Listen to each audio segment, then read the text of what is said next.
Hey folks, welcome back to Nebraska. It's hot as blazes outside, so we are doing stuff inside today.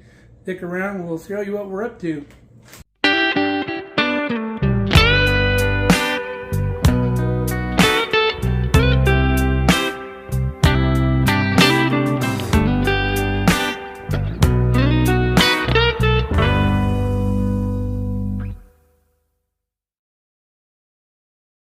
So we were both out early this morning in the garden because we're into the hundreds now. I think over yesterday and today. The heat index is crazy. So went out and did a lot of work in the garden, did a lot of harvesting, and now we're taking care of some of the stuff we brought in. Kelly has cleaned up all of the broccoli that we brought in. She's blanched it, and now she's put it in vacuum seal bags so we can get it in the freezer. We've got a bunch of cucumbers here that we've got for fresh eating, and then we're going to share some as well. I got a little Roma tomato I picked yesterday, and I've got some of my beef tamales out for supper, and some pulled ham that we're going to eat over the next couple days, and some hamburger. We've got some older zucchini that are most likely going to go to the chickens, and then we've got today's harvest. We've got a bunch of smaller ones down in here, the bigger ones just on top there. We use the big ones, we grate them up and package them up for like bread recipes and stuff like that. We've also brought our cabbage in because we had a crazy number of grasshoppers show up this year, and the grasshoppers been eating at the cabbage. You can see the damage on the outer leaves. We're going to pull those outer leaves off, of course, and then we're going to make up some sauerkraut today. Now, sauerkraut is one of the easiest things you can make in the world. There's only two ingredients, cabbage and salt. It's 2% of salt by weight. So if you don't know how to measure 2%, I use grams, so we weigh in grams because it's easier because it's based on 100. So for every 100 grams of cabbage, you need 2 grams of salt. It's that easy. You shred it up real fine, you put it in a jar, you add the salt, it makes its own liquid, ferments, and you got sauerkraut. I come down to the root cellar to get my fermentation, or get into my fermentation kit. I need these little scupper lids here with the breathers on them so the pressure can leave the jar as it ferments. And then I'm going to get my stamper out of here too. Now, somebody asked me in the last video if I would do a tour of the root cellar, so might as well do that while we're here. So here's our root cellar. The family that built this house purposely built this room outside of the air conditioner of the building. There's no heating or air in this part. This is outside the normal foundation or the floor plan of the house. So being underground here in the basement, it stays about 55 degrees in here generally. All the top shelf is all of our empty jars. So these are all of our full jars down here, of course. This is all stuff Kelly has freeze dried down here in Mylar bags. This stuff will last 40, 50 years. Food that pretty much be around after even I'm gone. My grandkids can eat it. But all kinds of stuff down here. We've got a bunch of eggs from this summer when we had an abundance of eggs. We've got celery. We've got stuff, of course, down here from last year. We've got rhubarb. We've got onion-flavored breadcrumbs that we use when we freeze dry our onions. We lay bread on top of them to absorb most of the smells, and then it makes really good breadcrumbs. But we've got all kinds of meat. We've got chicken. We've got beef. We've got our ramen noodle jars there. You just pour boiling water in there and you got ramen noodles. All kinds of fruit, apples, berries, all kinds of herbs. We've got some, I forget what those are, but they're like a dessert, like cheesecake, something like that. Tomato powder, pesto powder, I think this is zucchini here. We've got shredded zucchini there, onions. These are potatoes, red potatoes, freeze-dried. Peppers, jalapenos. I think those are peppers or tomatoes there. We've got milk, dried milk. And then these are various empty jars that Kelly uses. And then, what's this over here? Mango with tahini on it. Strawberries. Got a lot of our dried beans. We've got sweet corn. This tastes kind of like popcorn, but it rehydrates really well. But all kinds of stuff. I have some store-bought stuff, like I bring this from California whenever I go. My favorite seasoning that I can't get out here. Got some honey down here. I love this Christopher Ranch garlic. I get that while I'm in California as well. We buy vinegar when it's on sale.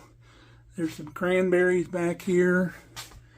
This is chicken stock. Still got some of the fat in there. That's really good. Really hearty chicken stock. Got some vanilla that Kelly makes. This is wine vinegar here. This is the like the vodka and stuff and the rum that she uses to make her vanilla. I bought this on a trip at some boutique garden place. This is called Peppercot.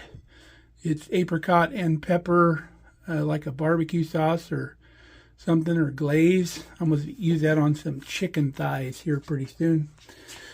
We have our, I believe these are pears. Yep.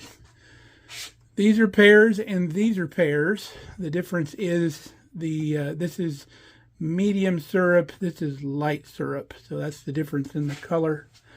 We've got assorted jams and jellies here. I've got plum and blackberry and mulberry and rhubarb and grape and strawberry. Pepper jelly. Huckleberry syrup. That's what this is right here. You can pour that over your pancakes. It's really good. I got 2 jars left of peaches. Looks like I may have some more down there, and unless those are apples. These are apples, and we used the syrup twice when we cooked them, and it turned them red for some reason. Here's some apple cider. This is apple cider. You'll see they've settled out. All you do is shake those up, and then all the particulates are back in the raw cider. Tomato juice. This is regular tomatoes. This is turkey, I believe. Yep, turkey. Green beans. We have some of our sweet corn that I canned. We have 1 jar left of salsa. This is Sloppy Joe mix. This is our favorite pizza sauce that was on sale. That was store-bought. I bought that because it's really good. And then my habanero salsa that I eat a ton of. We can bring these off the top now since I had like 2 layers of this when I started. I have hot sauce, some Hatch chili sauce, and then some regular hot sauce. You can see the hot sauce settles out too because there's no stabilizers in it. But all you do is shake it up and you're good to go again. And then our zucchini relish over here. We've got plenty to get us through, so we're not making any more this year. Always have to make room down in here, rearrange stuff, so when we can more stuff, we have room to put it. This is our cowboy candy here. It's kind of a candied jalapeno. It's really good on pizza. This is pepper syrup for when I make my cowboy candies. This is really good for making beef jerky. You soak your beef in that and then smoke it. It's amazing. Kind of a sweet heat. This is our ketchup. We have like Rotel chilies here. And these are just diced green chilies right there. And this is a sauce that I tried to duplicate with our Hatch peppers that I did a really good job. I love this. If you've heard of the Fresh Chili Company, they got the 575 version of it.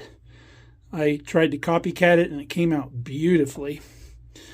This is hummus. Kelly makes all the hummus ingredients minus the oil and cans it with the garbanzo beans and all that, all of the herbs and the seeds and all that. And then you just take this, pop the top off, put 2 tablespoons of olive oil, and run your immersion blender in it, and you have hummus. You don't have to heat it. You don't have to do anything. Just pop the top off and make it. This is applesauce here. And this is pickles. This is our sweet version of pickles that we make. And this is our dill pickles. We have plenty of pickles. We may make some more refrigerator pickles, but I still have some refrigerator pickles. Since the last time I did a bunch of beans here recently. Got white stuff from under the shelf falls on these for some reason. But we've got tomatoes, plenty of tomatoes. So even though we're having issues with our tomatoes this year, we still have a bunch. I've got stewed tomatoes over here. This is some wine that a local guy gave me that we use to cook with and stuff. We don't really drink wine here. I've got carrots. We've got pickled cauliflower. This is pickled beets. This is our pickled banana peppers right there. They're really good. This is chicken soup. This is beef stew. This is beef stew. I've got some other soup in here too. I don't have just chicken. There's some bean soups in here too, I believe. There we go, ham and bean soup there. I knew I had those. And then, yeah, these are all 3 ham and bean soup.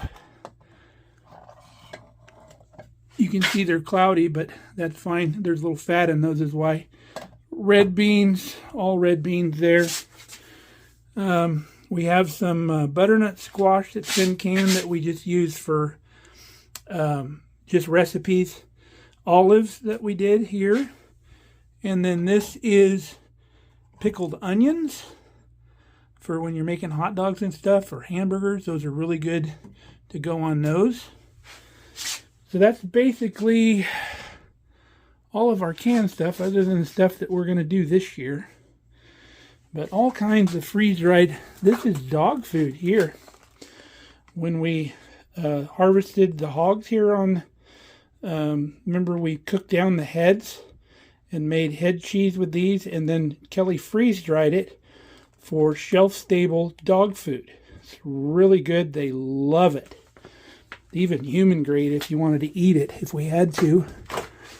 But there's loaded with stuff down here. That's lemon basil. But we've got herbs, we've got meat, we've got fruit, all kinds of stuff. I got a bunch of barbecue sauce. When I do barbecues, when we serve to the general public, we'll use a bunch of that as Sweet Baby Ray's. It was free on our points at the store, so I got a bunch of it just to use in barbecues when I do ribs and stuff. But pretty wild. We keep all of our like rice containers and stuff to put our beans in. And then we have boxes to put empty jars in. We got bulk storage here. We got flours. We have beans. We have Amish popcorn, our Redmond salt, but all kinds of different flour, sugar, whatever you need in there. And then all our canning supplies, our rings. What are these? Kelly must, oh, these are wire things for replacements on jars that have the flipper deals. We've got some labels. We got large canning lids and small canning lids. We need to rebuy some of our small ones. Back when COVID was going on, you couldn't get any of this stuff. So we had a huge supply right here. But now that it's more readily available, we need to stock back up. And then we save a lot of our used lids because she can use those for her freeze-dried stuff because they'll seal back down with the vacuum sealer thing that she has. And then this is my homemade vinegar here with the mother here in the bottom. Right now this is cider vinegar. So if we run low on cider vinegar, I can dump some of our canned cider in here, and then that mother will ferment it into vinegar. And then these are just hot sauce bottles here. More hot sauce bottles up here. This here just keeps it, it's like a disinfectant thing for the air down here. And then some of our catering supplies and some dried sausages hanging up there. But that's the pantry tour. We also have some of our lard up here on this top shelf. The less refined stuff that we use for cooking and baking. We have some lard that's more refined over in the other part of the basement over here that we use for soap making. About once a week I got to bring a whole box full of empty jars down here and put those away. Don't go to the store and buy canning jars, folks. Even though it's a long-term investment, they cost a fortune when you go buy them at the store. Go to yard sales or flea markets out in the country somewhere. You can get a whole box of these things for like $1. It's so much cheaper. Yeah, they might have a little dust on them, but throw them in a dishwasher, wash them up, and they are just fine. We also freeze a lot of food too. You can see up here we have some bell peppers from last year still. We have some different color carrots. We have some purple onion. More bell pepper onion. This is stock. I think it's lobster stock. And then we've got butter. Let's see here. This is a rotisserie chicken carcass that I'm saving for next time I make stock. More butter, bell peppers, celery, chicken. There's some soup stock down there. And there's actually some soup. Cream of broccoli soup down here, frozen. Pesto frozen. Got nuts in here. Shrimp, tamales, fish, beef. Some of our snack sticks that we have made when we have our beef processed. They make beef snack sticks for us. We've got some more of that pulled ham. We've got hamburger. Tri-tip roast, some of our biltong in here, and sausages, venison. Must be something here. That's celery there. More sausages. All kinds of stuff. And then we have another freezer here full of stuff, and this is where we keep our extra fridge for like stuff coming in out of the garden and stuff. Kelly came up with this little dry erase chart here that we can adjust numbers on, so whenever we take anything out of the freezer we can mark off, and then anything we put new in there we can mark, so we can look at a glance to what we have. So if I'm wondering what we're going to do for supper, just come down here and see what we have in the inventory. And then she's also got one on this freezer over here. Got a whole drawer of beef jerky. Got a bunch of surplus eggs. There's our Mexican Coke we used for our carnitas the other day. And there's some fermented peppers back there. Some jalapeno peppers here in the door. Some various drinks for when people come over. This is where Kelly keeps all of her supplement stuff. We keep all our soap making stuff. We've got molds and stuff down here and bottles and different little jars to put things in. There's all our molds. We have big molds that we can put soup in and stuff to freeze. Soap molds for making soap. Set up to get done just about anything we need to get done. So my turn in the kitchen. Now you can use a shredder to try to shred your cabbage up really thin, but just use a knife and just cut it real thin against the grain. It'll be fine. Got my cabbage ready to go. Got a giant bowl of it here. I'm going to start out by weighing our jar, whatever vessel you put it in. So we are at 430 grams. So whatever we end up with, we'll subtract that 430 grams, and then we'll know how much salt to put in. So I'll show you before and after. You see we've got this quart wide mouth jar full to the top. So now we're going to mash it, and then I'll show you what it looks like after it's stomped down. So there's what it looks like when it's done, clear down to here. And then the liquid will start coming up to the top of the cabbage. So we're just going to keep adding a little bit at a time and keep mashing her down until we get towards the top. And then we'll weigh it. So we're about halfway, so I want to add some salt. If you remember, we were at 430, now we're at 830. So that's a net gain of 400 grams. So 2% would be 2 times 400, right? So that would be 8. So we need 8 grams of salt in our jar. So we've got our little measuring cup on here. We'll just hit the zero it out, and then we'll just add salt until we get to 8 on the scale. Oh, a little too much. We'll go back to 8. Okay, we're just about to the top, so I've been measuring. I've got us up to 1238 because our total after the last installment of salt was 838. So we've added exactly 400 more grams to the jar. So we'll get this packed down in. We'll do another 8 grams of salt, and then we'll get it closed up. All right, here's our last installment of salt. We'll shake that around a little bit. You can see once you start adding salt, the liquid really starts coming out of that cabbage. So we want to leave enough room in the top for our little weight.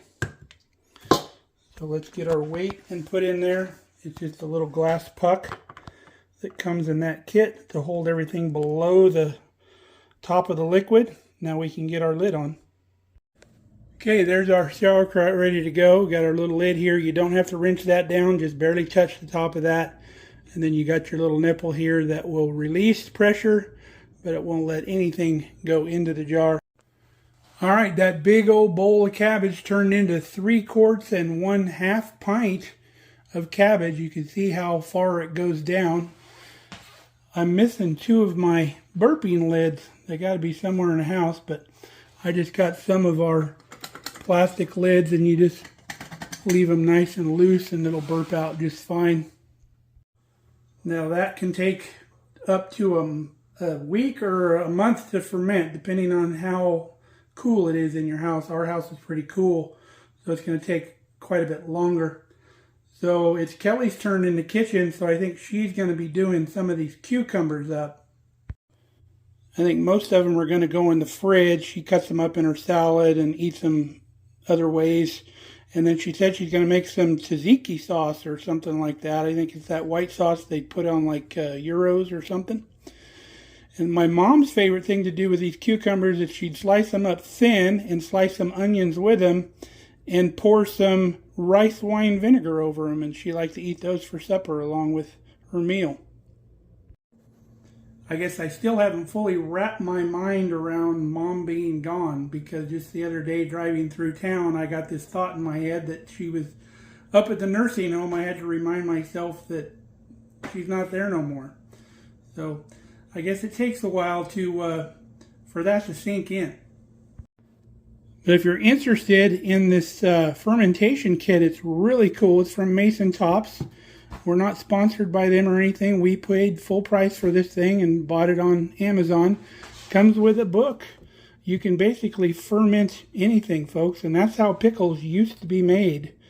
They would ferment, and you wouldn't be adding vinegar and all that other stuff to it. They'd pickles and salt in a jar with maybe some other spices, and after a while you had pickles. Well, I'm going to clear out the kitchen and make room for Kelly. Hope you enjoyed hanging out with us, processing the stuff out of the garden this morning. We do this quite a bit on days that Kelly's here. She's really good about going out in the garden and picking everything and bringing it in. So until next time, we hope you stay safe and stay healthy, and we hope you come back and see us here real soon on Mark Kelly Farm. Love you guys.